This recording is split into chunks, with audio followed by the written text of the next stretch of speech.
तो welcome to this programme. और हम आज के सेशन में अब सेकेंड सेशन जो हमारा है वो स्टार्ट करते हैं, जहाँ पे हम जीएसटी रजिस्ट्रेशन सीखेंगे। सो आई होप आप सब लोग डॉक्यूमेंट्स के साथ रेडी है। प्लीज लेट मी नो, क्या आप लोग डॉक्यूमेंट्स प्रिपेयर किए हैं आपने? चाहे आपको जीएसटी रजिस्ट्रेशन नहीं भी लेना है, लेकिन फिर भी अगर आपने डॉक्यूमेंट्स रेडी किए होंगे तो आप अपना प्रैक्टिकल एक्सपीरियंस ले पाएंगे कि किस तरह से आप जीएसटी रजिस्ट्रेशन करते हैं। सो लेट मी नो, क्या आपने डॉक्यूमेंट्स प्रिपेयर किए हैं आपके? आप मुझे यहाँ पे कर लिए मैम। दे सकते हैं। Please send me the reactions. Okay Gaurav, okay वन्ना, thank you so much. Yes tell me. Vishal, very good very good. Abdul, yes. Okay, so mostly आप लोगों ने डॉक्यूमेंट्स तो प्रिपेयर किए हैं, तो चलिए स्टार्ट करते हैं जीएसटी रजिस्ट्रेशन हम कैसे करेंगे। सबसे पहले I will show you something. Mostly मैं क्या करती हूँ, हम इस तरह से अपने किसी भी एक फोल्डर में फाइनेंस कंट्रोल का फोल्डर बना लेंगे और उसमें डे 1 करके सारे डॉक्यूमेंट्स अपने रजिस्टर कर सकते हैं। तो आप ये प्रोसेस बाद में भी फॉलो कर सकते हैं, लेकिन आई होप मैंने आपके लिए स्क्रीन शेयर नहीं किया। वेट अ मिनट, मैं स्क्रीन शेयर कर देती हूँ।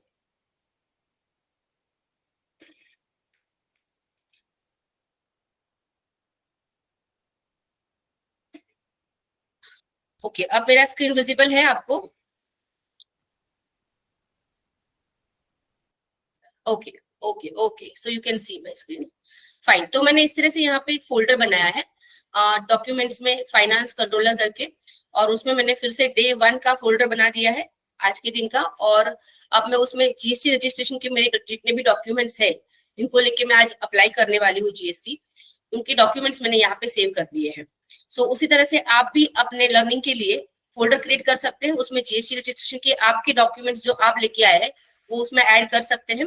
लेकिन ठीक है, वो बाद में भी आप करेंगे। उसके पहले मैं आपको एक मास्टर फाइल दिखाना चाहती हूँ जो एक्सेल में नॉर्मली मैं प्रिपेयर करके रखती हूँ। मैंने आपको पहले ये फाइल प्रोवाइड इसलिए नहीं करी क्योंकि आपको मैं और कंफ्यूज नहीं करना चाहती थी कि आपको क्या लिखना है, कैसे लिखना है ऑल। लेकिन ये फाइल मैं आपको अभी इस सेशन के बाद प्रोवाइड करूंगी, जो आप ड्राइव से डाउनलोड कर सकते हैं या फिर आपको ईमेल पे भी मिल सकती है। सो वहां से आप डाउनलोड करेंगे। अब आपके क्लाइंट के लिए अगर आप जीएसटी रजिस्ट्रेशन अप्लाई करते हैं तो हो सकता है कि आपके पास n नंबर ऑफ क्लाइंट्स होंगे, तो उन सबके लिए आपको हर बार डॉक्यूमेंट ओपन करना, जैसे कि पैन कार्ड ओपन करना, आधार कार्ड ओपन करना है, और वो थोड़ा डिफिकल्ट हो सकता है। इसलिए हम क्या करते हैं, ऐसी एक मास्टर फाइल बना देते हैं जिसमें हम सारी डिटेल्स क्लाइंट की इसमें डाल देते हैं। और फिर जब भी हमें कोई भी टाइप के रजिस्ट्रेशन करने होंगे, जैसे कि जीएसटी रजिस्ट्रेशन के बाद जरूर पड़ सकती है कि आपको पीटीईसी का रजिस्ट्रेशन करना है या फिर और कोई टैन अप्लाई करना है, बहुत सारी चीजें ऐसी होती है जहाँ पे ये बेसिक डिटेल की हमें जरूरत पड़ती है। तो बार बार आपको डॉक्यूमेंट ओपन नहीं करना होगा और इसी फाइल में से आपको सारी डिटेल मिल जाती है। जैसे कि मैंने यहाँ पे पैन नंबर लिख दिया है उनका, फिर जो ट्रेड नेम है वो लिखा हुआ है, कॉन्स्टिट्यूशन ऑफ बिजनेस। तो ये फाइल इन शॉर्ट आपको मिल जाएगी। जो यूनिक ईमेल आईडी भी आप जनरेट करते हैं ना, वो भी मैंने यहाँ पे लिख के रखा है, तो आप वो भी यहाँ पे लिख देंगे। उसका पासवर्ड क्या है वो भी आपके, क्योंकि आपके क्लाइंट के लिए जब आप अप्लाई करते हैं ना, तो उनके लिए भी आपके पास एक यूनिक ईमेल आईडी होना चाहिए। जो ईमेल आईडी आपने ऑलरेडी किसी और रजिस्ट्रेशन के लिए यूज कर दिया है वो आप यहाँ पे यूज नहीं कर सकते फिर से, इसलिए उनका एक यूनिक ईमेल आईडी आपको जनरेट करना होगा।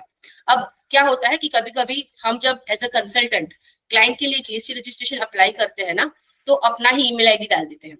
तो ऐसा कभी नहीं करना है, आपको हमेशा क्लाइंट का एक अलग से ईमेल क्रिएट करना है और उनके कंसेंट के साथ में, मतलब उनके ईमेल पे आप कंफर्मेशन ले लो या ऐसा कुछ भी कंफर्मेशन उनके पास से चाहिए कि आपने उनके नाम से ये ईमेल जनरेट किया है और उस पे ओटीपी आपको मिलेंगे। वो ओटीपी आप जीएसटी फाइलिंग के लिए यूज करेंगे। ऐसा कंफर्मेशन अगर आप क्लाइंट से ले लेते हैं तो फ्यूचर में जो नोटिस वगैरह आते हैं उसमें आप नहीं फंसोगे, पूरा जो भी रहेगा वो क्लाइंट की रिस्पॉन्सिबिलिटी होगी। इसीलिए आपको इस तरह से यूनिक ईमेल आईडी जनरेट करना है, जो आपने खुद ने अपने लिए तो जनरेट कर ही लिया है। जो आपने आपका नाम .फाइनेंस कंट्रोलर ये वाला आईडी जनरेट किया है वही हम जीएसटी रजिस्ट्रेशन में यूज करेंगे और उस पर आपको ओटीपी भी आएंगे। तो आप वहां से देखेंगे, उसका पासवर्ड भी आप नीचे यहाँ पे लिख सकते हैं, क्योंकि अलग अलग क्लाइंट्स के लिए अलग अलग पासवर्ड याद रखना पॉसिबल नहीं होता है। तो यहाँ पे अगर आपने पासवर्ड लिख लिया होगा तो आप उसको यूज कर सकते हैं, फिर बाकी सारी डिटेल्स भी आप यहाँ से अपडेट कर सकते हैं। तो आज के लिए तो आपने, क्योंकि ये फाइल बनाया नहीं है, हम आपके पैन कार्ड, आधार कार्ड, जो भी डॉक्यूमेंट्स आपके पास है, लाइट बिल होगा, तो उसमें से ही देख के सारी डिटेल्स हम अपने जीएसटी रजिस्ट्रेशन में एंटर करेंगे। और मैं इस फाइल में से देख के करूंगी, लेकिन आपके पास जो डॉक्यूमेंट्स है आप उसमें से करेंगे, ठीक है। चलिए गूगल क्रोम ओपन कर लेते हैं, मेरे साथ में आप सब करेंगे। आई होप आप लोग दो डिवाइस यूज कर रहे हैं। एक तो मोबाइल से आप मेरा ये स्क्रीन देखेंगे कि मैं क्या सिखा रही हूँ, और लैपटॉप में आप खुद प्रैक्टिस करेंगे। तो मुझे कंफर्म कीजिए पहले, क्या आप लोग दो डिवाइस से कनेक्टेड हो क्या? Tell me everyone. अगर नहीं हो तो मैं आपको 2 मिनट देती हूँ, आप प्लीज कनेक्ट कीजिए दूसरे डिवाइस से। जी मैम, 2 डिवाइस है। Thank you, very good, good. Please everyone, practice करना है। ये प्रैक्टिकल सेशन से अपने यहाँ पे थ्योरी बहुत ही कम होगा। मुझे प्रैक्टिकली आपको सिखाना है जीएसटी रजिस्ट्रेशन कैसे करना है। अगर आप नहीं भी करना चाहते हैं आपके लिए रजिस्ट्रेशन किसी भी टाइप का, तो फिर भी आप पोर्टल ओपन करेंगे, मेरे साथ डिटेल्स एंटर करेंगे। आपकी पर्सनल डिटेल तो आपके पास अभी भी मोबाइल में होगी, पैन कार्ड, आधार कार्ड, वो डिटेल एंटर करेंगे मेरे साथ, और सारी चीजें प्रैक्टिस करनी है। एट दी एंड आप अपना जो सबमिशन होता है वो सबमिट मत कीजिए अगर आपको रजिस्ट्रेशन नहीं लेना है, लेकिन फिर भी आपको प्रैक्टिस करने के लिए मेरे साथ ही सारी डिटेल्स एंटर करनी है और आगे प्रोसेस करना है। प्लीज एवरीवन, सबका कंफर्मेशन मुझे चाहिए। लेट मी नो, या रिएक्शन दे दीजिए कि आपने दो स्क्रीन से कनेक्ट किया हुआ है। ओके, सो आप में से आई थिंक सब लोगों ने किया हुआ है, वेरी गुड। ओके, चलिए क्रोम पे जाते हैं। गूगल क्रोम में आप टाइप कीजिए जीएसटी पोर्टल, या फिर आपको अगर साइट का नाम ऑलरेडी पता है तो gst.gov.in भी एंटर कर सकते हैं। आपके सामने ये एक लिंक मिल जाएगी जीएसटी पोर्टल की, आप उस पर क्लिक कीजिए।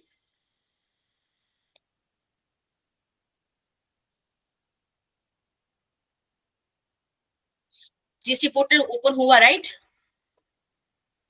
अब जीएसटी रजिस्ट्रेशन के लिए हमारे पास कुछ ऑप्शन होते हैं, जैसे कि यहाँ पे ही ऊपर आपको ऑप्शन दिख रहा है रजिस्टर का।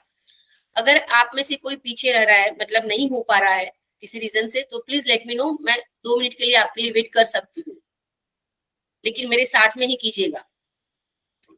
ओके, रजिस्टर पे आप क्लिक करेंगे, यहाँ से भी कर सकते हैं। मैं दूसरा ऑप्शन भी आपको बता देती हूँ। सर्विसेज में यहाँ पे रजिस्ट्रेशन में न्यू रजिस्ट्रेशन का भी ऑप्शन होता है, वहां से भी आप क्लिक करके रजिस्टर कर सकते हैं।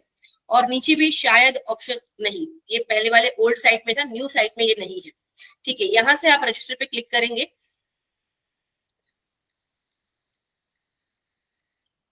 फिर आपको यहाँ पे ये बाय डिफॉल्ट न्यू रजिस्ट्रेशन में क्लिक दिख रहा है, तो आपको वही रखना है, और यहाँ पे आई एम। अब आप इसमें से क्या हो और किसके लिए रजिस्ट्रेशन कर रहे हो वो आपको यहाँ से सिलेक्ट करना है। आप तो टैक्स पेयर हो, इसीलिए वही करना है आपको। अभी तो हम वही सिलेक्ट करेंगे, लेकिन उसके बाद deductor, collector, GST practitioner, non resident taxable person, या इनमें से कोई भी पर्सन अगर आप है और उनके लिए आप रजिस्ट्रेशन कर रहे हैं, तो आपको उसको सिलेक्ट करना होगा। फिलहाल हम टैक्स पेयर पे सिलेक्ट करेंगे, और आपका फिर स्टेट सिलेक्ट कर लीजिए। मैं महाराष्ट्र सिलेक्ट कर रही हूँ, आप अपना जो स्टेट रहेगा वो सिलेक्ट कीजिएगा। अपना स्टेट सिलेक्ट किया, फिर अकॉर्डिंग आपका डिस्ट्रिक्ट सिलेक्ट कर लीजिए। मैंने अपना डिस्ट्रिक्ट सिलेक्ट कर लिया है। आप में से अगर जीएसटी प्रैक्टिशनर कर सकते हैं क्या सिलेक्ट?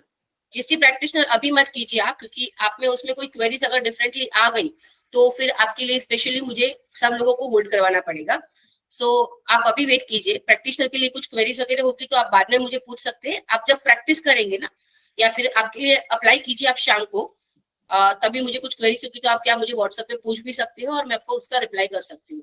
तो अभी आप इंडिविजुअल का ही कीजिए, प्रैक्टिशनर मत कीजिए। Okay ma'am. टैक्स पेयर ही सब लोग सिलेक्ट करेंगे मेरे साथ। अपने स्टेट सिलेक्ट कीजिए, डिस्ट्रिक्ट सिलेक्ट कीजिए, और यहाँ पे आपके पैन कार्ड पे जो नाम होगा वो लिखिए।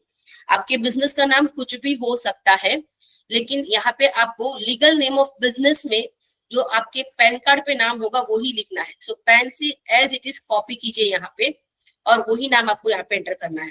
जैसे कि मैं भी अपने पैन कार्ड से ही नाम लिख रही हूँ, आप चाहे तो कैप्स में भी लिख सकते हैं।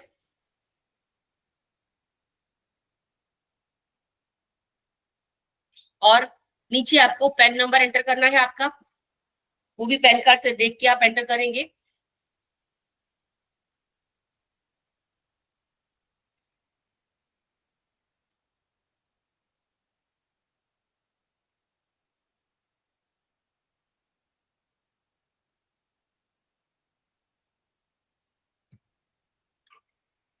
आई होप आप सब मेरे साथ एंटर कर रहे हैं सारी डिटेल्स। आपने जो यूनिक ईमेल आईडी जनरेट किया है वो यहाँ पे एंटर कीजिए।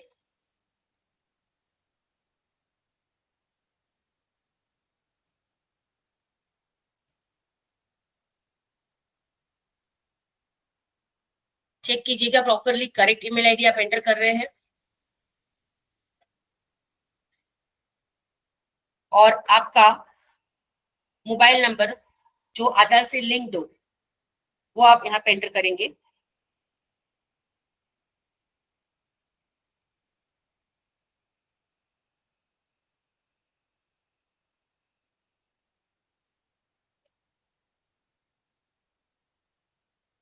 और फिर कैप्चा एंटर कर दीजिए और प्रोसीड पे क्लिक कीजिए।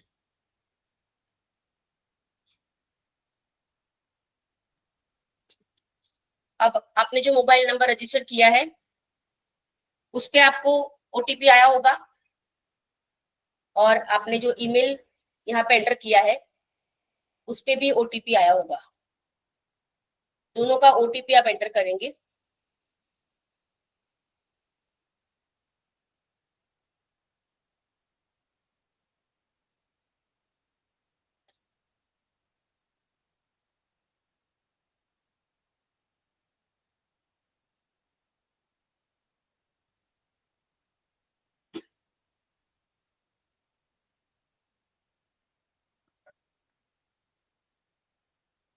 मैं जरा क्लाइंट से ओटीपी ले लेती हूँ कॉल करके एक बार।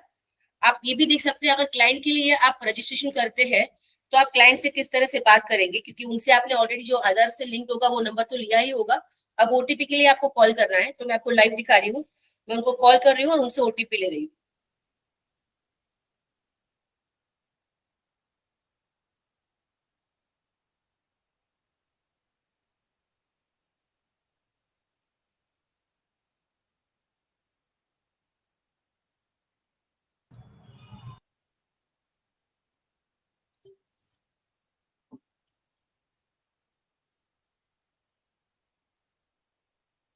Hello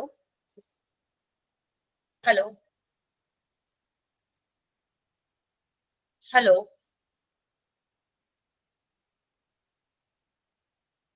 hello. हाँ मैडम, मैं आपका जीएसटी रजिस्ट्रेशन कर रही थी, तो आपका जो नंबर आधार से लिंक है ना उस पे ओटीपी आया होगा। आप मुझे एक बार ओटीपी सेंड कीजिए ना please.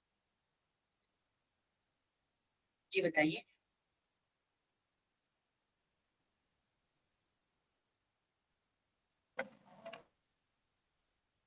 981340। Okay okay ma'am, okay, thank you so much. ठीक है, तो इस तरह से आप मोबाइल ओटीपी एंटर करेंगे, और अभी मैम आपका, यस बताइए। मैम आपने तो आपके पास किसी क्लाइंट का आया था बनने के लिए तो आपने कर दिया। अब मेरे को यस अपनी पर्सनल डिटेल इसमें फिल कर रहे हैं अब। जी। तो ये कैंसिल तो हो जाएगी ना बाद में? हाँ हो जाएगी, डोंट वरी, ये हो जाएगी, कुछ प्रॉब्लम नहीं होगा। अब ईमेल का आपने ओटीपी एंटर किया है, सबने ईमेल का ओटीपी एंटर कर दिया। मैंने जो जनरेट किया था उस पे मुझे ओटीपी मिला है 444008। ओके, टीआरएन नंबर जनरेट हो गया होगा आपका। देखिए सबके पास टीआरएन आया है। This is my TRN. ये कॉपी करके मैं अपनी जो एक्सेल फाइल मैंने बनाई है उस पे सेव कर देती हूँ, क्योंकि ये टीआरएन मुझे मैम आगे एक अब डाउट था, हेलो। सॉरी डाउट था मैम एक। बताइए। मैम अगर हम ये अप्लाई कर रहे हैं ना, रजिस्टर कर रहे हैं जीएसटी पे, तो क्या बैंक अकाउंट से पैसे डिडक्ट तो नहीं होंगे अपने? सॉरी नहीं समझ में आया। मतलब हम जीएसटी रजिस्ट्रेशन करेंगे ना मैम, तो पेन और आधार लिंक हो जाएगा, तो बैंक में अगर हमारी मनी है उसमें जीएसटी तो नहीं कटेगा फिर? नहीं नहीं, कुछ नहीं होगा, ऐसा कुछ प्रॉब्लम नहीं होगा। आप रजिस्ट्रेशन कर भी लेंगे ना तो भी कोई इश्यू नहीं होगा। ओके, सो मोस्टली सब लोगों को ये डाउट है कि कुछ प्रॉब्लम होगा कि नहीं। सो मैं यहाँ पे आपको क्लियर करती हूँ कि ये हम लर्निंग के लिए कर रहे हैं, रजिस्ट्रेशन ले रहे हैं। इसके रिगार्डिंग आपको कुछ क्वेरीज भी आएंगी, तो आप कैसे रिप्लाई करेंगे वो भी आप प्रैक्टिकली सीख पाएंगे मेरे साथ। इसीलिए मैं आपसे आपका एप्लीकेशन करवा रही हूँ जीएसटी का, सो दैट आप देखेंगे किस तरह से एप्लीकेशन होता है, फिर कैसे रिप्लाईज आते हैं, नोटिस कैसे आती है, और उसमें क्या क्या उनकी एडिशनल रिक्वायरमेंट हो सकती है, और फिर हम उसका कैसे रिप्लाई करते हैं।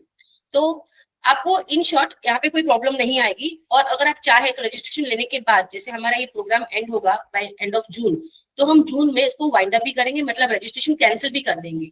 So don't worry about it, by that time हमें उसकी कुछ नील रिटर्न फाइल करने हैं। अगर आपका रजिस्ट्रेशन अप्रूव हो गया और आपको जीएसटी सर्टिफिकेट मिल गया, तो फिर आपको नील रिटर्न फाइल करने होंगे। वो कैसे फाइल होते हैं वो भी मैं दिखा दूंगी, आपको रिमाइंडर भी भेजूंगी, या फिर जब लाइव मीटिंग हमारी होती है तो उसमें भी मैं आपको बताऊंगी कि आपको नील रिटर्न फाइल करने हैं बाय दिस डेट।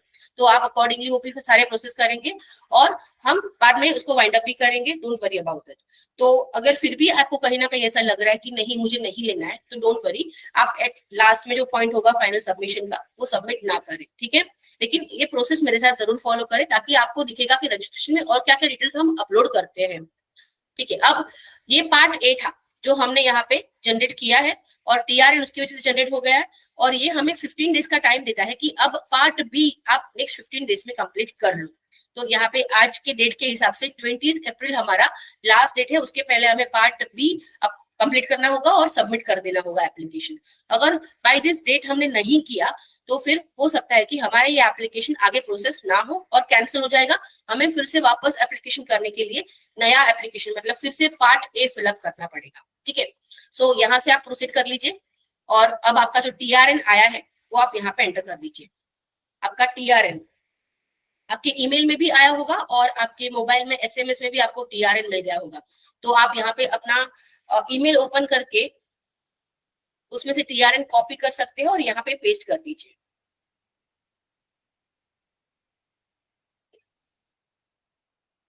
ओके, उसके बाद आपको कैप्चा एंटर करना है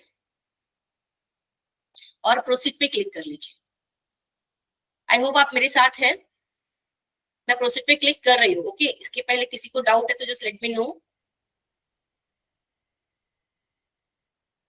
ओके, अब जो ओटीपी आया होगा ना, मोबाइल और ईमेल में दोनों में सेम ओटीपी होगा, तो कहीं से भी आप ले लीजिए ओटीपी और एंटर कर दीजिए। आपके ईमेल में भी जो आया होगा वही मोबाइल में होगा, तो आप कहीं से भी ओटीपी लीजिए और प्रोसीड कर दीजिए।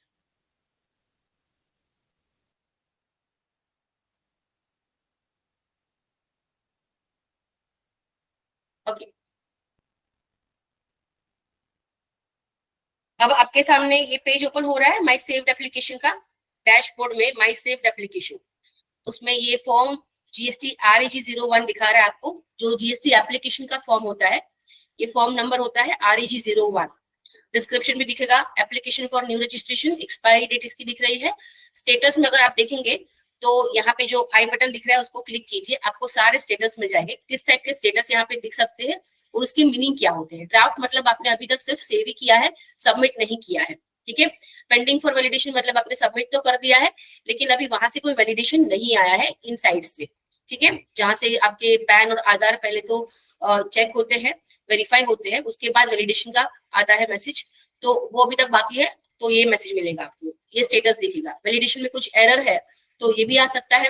फिर आधार ऑथेंटिकेशन करना होगा एप्लीकेशन सबमिट करने के बाद, तो वो भी अगर आपके साइड से पेंडिंग है तो ये, मतलब आप यहाँ पे ये सारे रीड कर सकते हैं और समझ सकते हैं कि क्या होगा। बाय द वे हम लोग ये सारी चीजें दिखने वाले हैं, किसी का कुछ होगा तो लाइव सेशन में जिन लोगों ने एप्लीकेशन किया है मेरे साथ में, ये क्या स्टेटस शो हो रहे हैं, हम एवरी वीक चेक करते जाएंगे और अकॉर्डिंगली मैं आपको एक्सप्लेन भी करती जाऊंगी कि क्या है इसमें और क्या इश्यू है, किस तरह से इसको रिजॉल्व करना है, ठीक है। तो अभी फिलहाल मैं इसको क्लोज करती हूँ और अब एक्शन पे क्लिक करती हूँ, क्योंकि मुझे अभी पार्ट बी इसका फिलअप करना है।